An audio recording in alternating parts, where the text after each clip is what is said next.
Yes, here we are. Okay, the first thing you realize is that, so I pick up speed on the third gear.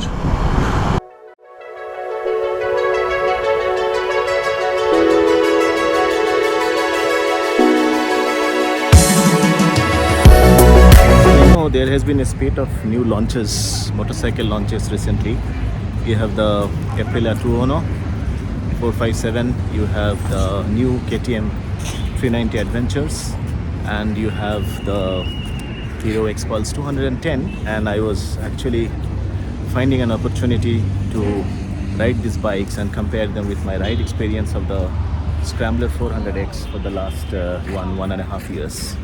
And today you can hear the inline 4 rumble. No, that's the Lamborghini, as you can see in the background. Well, let's come back to the point and not get distracted. So today I'm intending to ride the Adventure X KTM, and just my initial impressions. How does it compare with the Scrambler 400X in riding in the city, little bit on the highway, and negotiating the traffic and some of the potholes of the city. Not exactly the off-road conditions. I'll not be going that far, but that's the plan today, and maybe at the end of the ride I'll share with you how was my experience. Feast for the eyes. If you're planning to buy a new motorcycle, especially something that costs north of 3 lakh rupees or 4 lakh rupees, you do not just go to a showroom, take a short test ride and sign the check, is it? Because it's an investment, a big decision for most of us, middle class Indians, and you would like to do some amount of research by yourself before you actually go to the showroom. Probably you read some specifications in magazines or on the internet, you hear to some influencers on that YouTube channel, and you hear about their reviews, you listen to comparos, how it compares with other bikes in the segment. I'm sure that's not the only bike you were considering, since you are spending so much, and then you form a perception of the motorcycle. So what is happening is, before you even go for the test ride, you have already formed a perception of the motorcycle that you are going to buy. KTM showroom, I already have formed a perception about the new ADV 390. I'm talking about the Adventure X version because I'm not a fan of lot of gizmos and lot of features, and so it's okay if I can save 100,000 rupees. That's a fair enough deal for me. So I think I will test ride the Adventure X version, and I perceive it to be a lighter, more maneuverable, probably same as Scrambler in terms of seat height, and probably a little gruff engine, a little more gruff. I expect it to have a little more top end and bottom end. I don't know how much of it is true, but here I am at the KTM showroom, and I don't know if that's the Adventure X version. No, I think that's the standard version.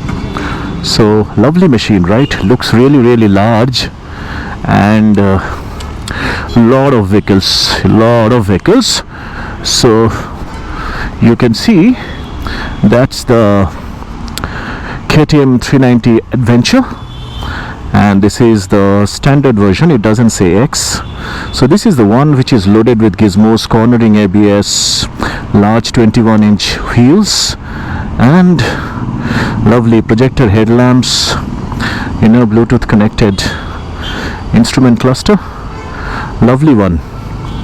Let me see which one is available for a test ride, and I'll share my opinion after I do the test ride. Actually, let me walk into the showroom.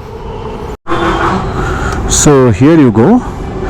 It's a nice instrument cluster, ready to race it says, and fuel on reserve. I cannot go very far unless I refuel. Let me see. That's the ignition. Yeah, a nice hum, a familiar KTM hum. It's not the beats of the Scrambler. Yes, I know that's the thing I will be missing, because it doesn't have the rumble of the Scrambler. It's more like a hum of the KTM.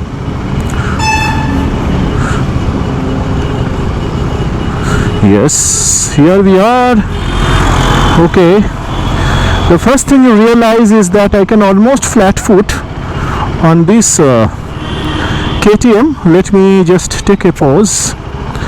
Yeah, there is a good amount of sag, although I believe I can almost flat foot. It's better than my Scrambler.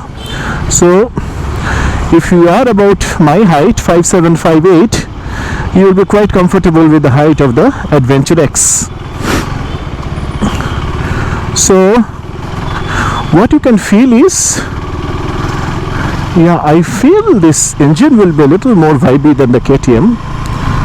And the problem with the earlier KTMs was, of course, the low speed tractability, which is a huge advantage, huge advantage with the Scrambler.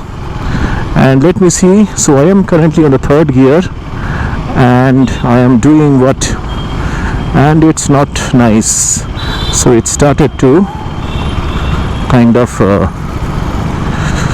jutter and shudder. Okay,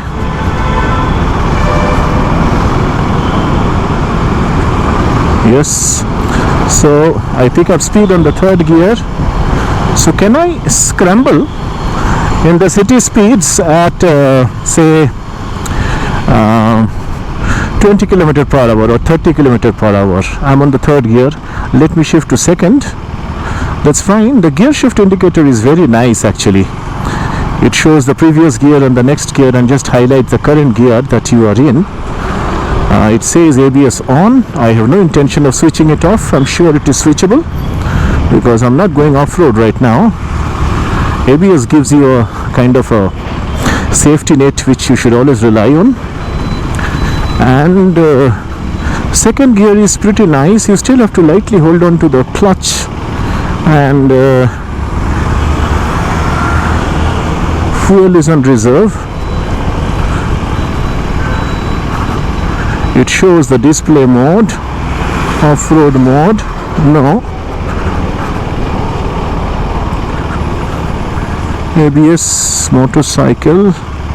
Oh, it's quite a complex screen actually.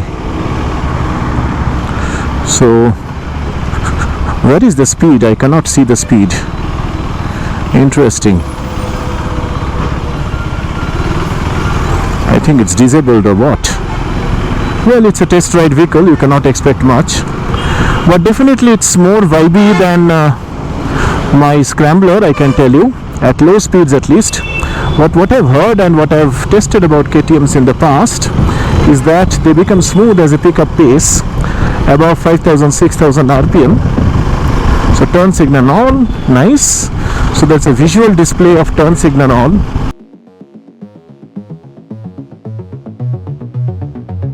Well, I can feel more vibrations is what I can tell you, at least compared to my Scrambler. On the third gear now. I'm on the fifth gear. And vibrations are definitely more, but it's nice. It feels lighter. Actually, when you slow down this vehicle, it's not much of a difference in the dry weight between this and the Scrambler, but it feels lighter. It will be definitely better off the road compared to the Scrambler is what I can anticipate, although I'm not going off the road right now. But as we pick up speed, yes, it tends to get more smooth. So lovely. So if you are planning to buy something that will have more off-road capability than the Scrambler, I think this is a good vehicle. And you're not someone with a very muscular build. You would like someone that something that is more easy to handle. This is a good option. The Scrambler, although the weight distribution is very nice, please understand it's got a lot of metal on it. So it's heavier and it feels a little more heavy. But of course when you ride, the weight is beautifully managed on the Scrambler, and you feel very less vibration at lower city speeds. So if you're okay with the perceived weight of the Scrambler, it's fine. It's just about 5 odd kilos more than the KTM, but it feels a little more heavy because of a lot of metal that's built into its very solid construction. So now I pick up speed, 4th gear, I go to 5th gear, lovely. So this is where it's typical KTM engine. I think the low speed rideability has improved from the earlier versions of the KTM. It feels sleeker right now. It doesn't feel as bulky as the earlier KTM Adventure ADV 390. I have ridden that extensively, and it feels more substantial and bulky. This feels more sleek. This feels more enduro-like. I won't compare it with the KLX 230. Of course, that's in a different league of off-roading, but I can say that this feels 5th gear. Let me go to the overdrive gear, and lovely. I think it will be a nice vehicle. So the indicators are not self-cancelling. Oh, it's also a press function. Amazing. This is lovely. Let me tell you, my TVS Jupiter has this, and this also has a press to cancel. I love this function, you know. I admire it so much on my Jupiter, and the same thing is also included over here. There is no chance of false turn signal, all kind of thing over here. So yes, so initial impressions, guys, it's a lovely machine. If you would like to have something that's more manageable in terms of weight distribution, in terms of rideability, this is a good option. So you know that I ride a Scrambler. I have been riding for the last 1 year, and I have a pretty good impression of that vehicle. One thing that I love in that vehicle is the way it sounds. I think that's something you will miss when you move from the Scrambler to the KTM. The Scrambler is significantly better sounding machine, but this has got enough grunt into it, so don't worry. Any gear, twist the throttle, and it has got enough grunt, probably as good as the Scrambler. Probably it will be a little tad faster than the Scrambler in the 0 to 100 times, but it really doesn't matter, because the advantage of the Scrambler is the very nice tractability. The roll-on acceleration times are some of the best in the Scrambler. So it doesn't matter what gear you are in, the Scrambler just picks up pace. So you don't need to worry about holding on to the clutch and bother about what gear you are in. That's not something you can do over here. Suspension, nice suspension. It's not comfort oriented, but it's very comfortable, I can say. So the earlier KTM used to have a harder suspension, and more than a suspension, I think the earlier KTM used to have a harder seat. The light also looks beautiful, right? I can see the reflection in the auto rickshaw ahead. I have not tested in the night. The light looks lovely. The dual projector headlamps, and the suspension is pretty nice actually. So it soaks up everything. The seat is quite slender compared to the Scrambler. I don't know how nice it will be for the pillion. I presume that for the pillion, the Scrambler will be a better motorcycle. The seat of the Scrambler will be a better place to be compared to this KTM. That's my perception. I need to test with the pillion. Cannot tell now, but that's my initial impression. So compared to the perception that I had, so I was expecting it to be lighter and more easy to handle. Tick, absolutely, checkbox. It's easier to handle than the Scrambler. These are all, once again, minor differences, not large ones. Seat height, I am really surprised, because the seat height looks more friendly than the Scrambler. The Scrambler appears a tad tall for someone of my height, which is 5'7", 5'8". Vibrations definitely more than the Scrambler, even at lower speeds. I don't know, I have not gone to very high triple digit speeds here. There was no road some other day for that highway ride experience, but vibrations definitely more. Even at idle you can feel. Acoustics, no, Scrambler is better any day. on the acoustics front. And build quality cannot say, because their approach is different. The Scrambler has more retro kind of feel to it, more metal to it. This doesn't have all that metal, and therefore it feels lighter, and it tries to be more of a off-road bike than the Scrambler. The Scrambler doesn't hide its intention at all. It intends to do everything to some extent. It doesn't tend to excel at anything, and that's what Scramblers are meant to be. This, on the other hand, can be a nice highway machine, good for off-road experiences, and that's it. I think it's not a fashion statement. Definitely, you can put them side by side and click pictures. You can make out which is a better looking. Of course, looks are subjective, but nonetheless, so that's a nice sounding machine actually, if you can hear the exhaust sound, but it's a vibey sound. I think you need to listen to this and the Scrambler side by side to understand what's the difference. So I'm back at the showroom. Nice is the way the stand is made, it's got a kind of a curvature, a bend, as you can see, and that makes it easy to park on any kind of terrain.